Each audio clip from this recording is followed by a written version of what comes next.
आजकल हम brain stroke और हार्ट स्ट्रोक के बारे में बहुत सुन रहे हैं। बहुत से ऐसे सडन डेथ सुन रहे हैं जिनका रीज़न बाद में बताया जाता है कि ब्रेन स्ट्रोक हो गया था या हार्ट स्ट्रोक हो गया था। तो उसी के बारे में मैं आज छोटी सी एक टिप शेयर करूंगी आप लोगों से, जो कि मेडिकल एडवाइजरी में कई बार आ चुकी है। बहुत से लोगों को इस बारे में हो सकता है पता हो या कुछ लोगों को ना पता हो।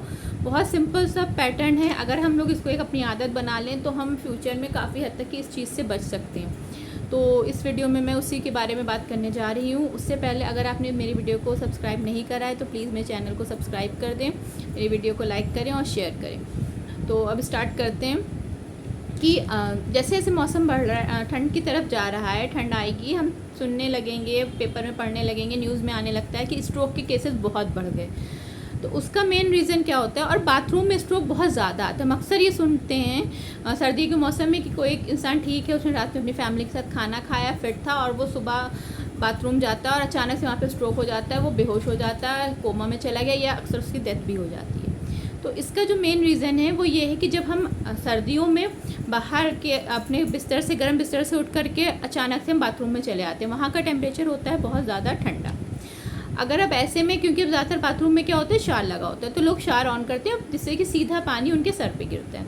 ये बहुत गलत तरीका है, और स्ट्रोक का मेन कारण भी यही है। बाथरूम में जो स्ट्रोक होते हैं, बाथरूम में जो सडन डेथ हो रही है, उसका मेन रीज़न यही है कि अचानक से ठंडा पानी हम सबसे पहले अपने सर पे डाल लेते हैं।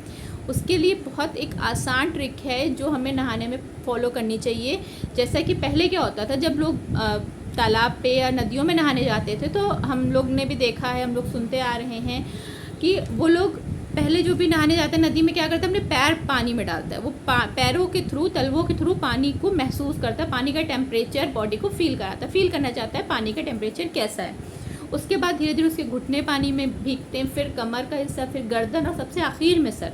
तो ये जो तरीका है जो हमारे पूर्वजों ने हमको बताया है, सही है और साइंटिफिकली भी प्रूव्ड है। नहाने का पैटर्न ऐसा ही होना चाहिए। लेकिन अब क्योंकि बहुत से लोगों को इस चीज़ के बारे में हो सकता है पता ना हो, या लोग उस चीज़ की अहमियत नहीं समझ रहे हैं, शावर होता है, लोगों ने डायरेक्ट शावर ऑन कर लिया और उससे पानी सर पे गिरता है। या अगर आप मग और बाल्टी से भी यूज़ करके नहा रहे हैं, तब भी ऐसा होता है कि लोग सबसे पहले सर पे पानी डाल लेते हैं, जो बहुत ही गलत तरीका है।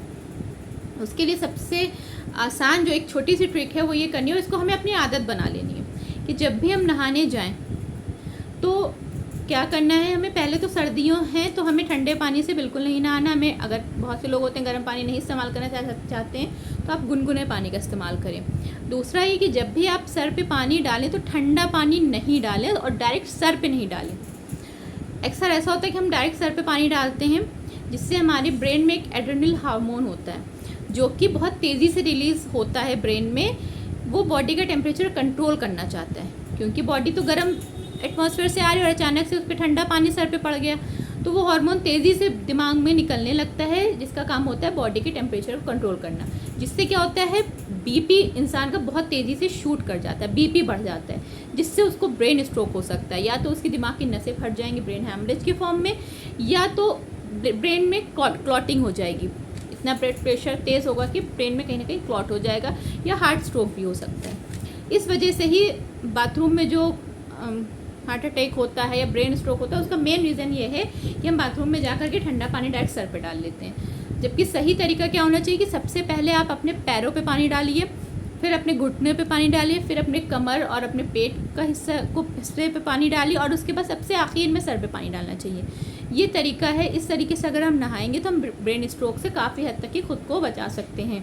बच्चों में भी, जब भी बड़े लोग बच्चों को नहला रहे हैं, तो बच्चों में भी इसी पैटर्न से नहलाएं, तो उनको धीरे धीरे वो उनमें एक आदत डेवलप हो जाएगी कि इसी तरह से नहाना है। तो स्ट्रोक कभी भी किसी को कहीं भी पड़ सकता है, किसी भी एज ग्रुप के इंसान को पड़ सकता है, लेकिन ये कुछ ऐसे तरीके हैं जिससे हम स्ट्रोक से अपने आप को या अपने को बचा सकते हैं।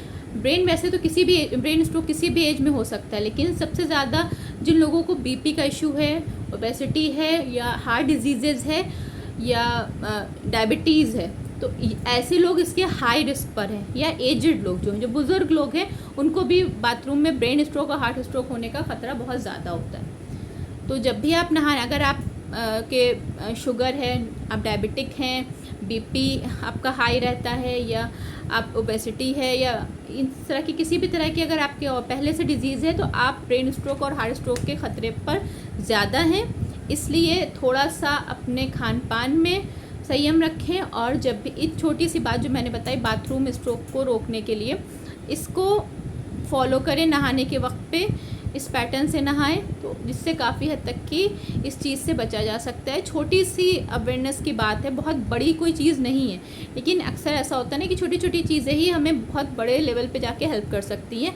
तो आप अपनों से ये बात ज़रूर शेयर करिए, वीडियो शेयर करें, और आप खुद भी अपने पे अप्लाई करें, अपने बच्चों को नहाने पे इसी तरह से ज़ोर दें कि नहाने का पैटर्न इसी तरह से वो करें। तो इससे काफ़ी हद तक की चीज़ों से, जो ख़राब चीज़ें हैं जो इस तरह से नहाने से नुकसान हो सकता था, उससे हम बच सकते हैं। Thank you.